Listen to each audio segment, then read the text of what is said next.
বঙ্গভিটা গল্পের বন্ধুরা, আসলে বিক্রমপুর নিয়ে গত কয়েকদিন থেকে আপনাদের দেখাচ্ছি এবং আরও কিছু বিক্রমপুর নিয়ে দেখাবো আপনাদের। আসলে এই বিক্রমপুরে একসময় দেশভাগের পূর্বে তখন তো এটা পূর্ববঙ্গ ছিল, এখানে প্রচুর জমিদার পরিবার ছিল এবং তাদের বিত্ত বৈভব, তাদের আভিজাত্য আপনি বলে শেষ করতে পারবেন না যে তারা কত অর্থবিত্তের মালিক ছিল।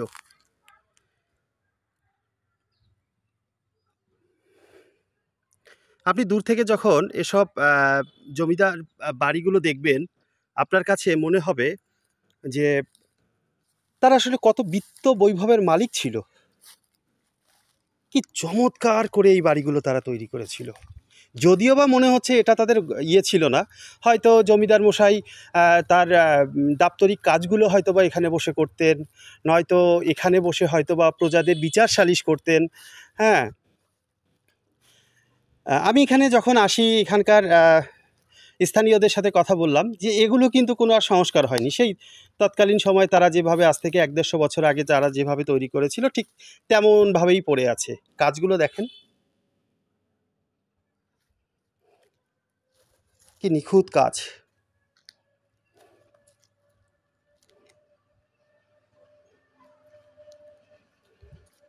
সে মানুষগুলো যে কতটা রুচিশীল মানুষ ছিল, তাদের রুচির বহিঃপ্রকাশ ঘটিয়েছে এসব স্থাপনা নির্মাণের মধ্য দিয়ে। আজকাল তো এসব দরজা দেখতে পাওয়াই যায় না, সেই কারিগররাও নেই। আর সেই এখন তো আপনি একটা দরজা বানালে সেটা হয়তো বা 10 বছর 12 বছর পরে ঘুণে ধরে যায়। কিন্তু দেখেন তো কত বছর আগের কাঠ, এগুলো আপনার এখনও মজবুত আছে, এখনও কিচ্ছু হবে না, এত মজবুত। এগুলো যদি ভালো করে রংচং করা হয় মনে হবে এই তো সেদিন তৈরি করা হয়েছে।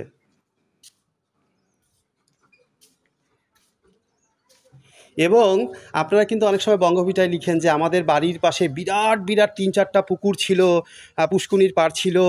হ্যাঁ, একটাতে হচ্ছে গিয়ে পুরোহিত মশাই পুজোর কাজ করতেন, আরেকটা হচ্ছে বাড়ির ছেলেমেয়েরা ব্যবহার করতে, মেয়েরা ব্যবহার করতো, আরেকটা ছেলেরা ব্যবহার করতো। আসলে অনেকেই বলে যে এগুলো কি গালগপ্প নাকি, যে না, গালগপ্প না। একটা বাড়িতে আসলে কয়েকটা পুকুরই তখন ছিল। দেখেন কারুকার্যগুলো দেখেন কি চমৎকারভাবে তৈরি করেছিল এসব স্থাপনা। হ্যাঁ, তবে মানে এই পরিবারটি, এই জমিদার পরিবারটি, এরা যদিও বা এখানেও যেমন এদের বাড়িঘর ছিল, কলকাতা শহরেও আমি যেটা খবর পেলাম, কলকাতা শহরেও এদের এরকম বাড়িঘর ছিল।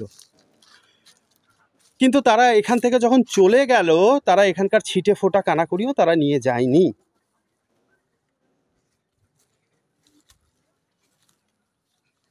আসলে কষ্ট হয়, দেখলে কষ্ট হয় যে কি চমৎকার সব বাড়িঘর ফেলে তারা দেশান্তরী হয়েছে। কে চায়? তো যদি তারা জানতো যে দেশভাগ হবে, তাহলে কি আর তারা, বা দেশ ছেড়ে চলে যেতে হবে, তাহলে কি তারা এত কিছু তৈরি করতো?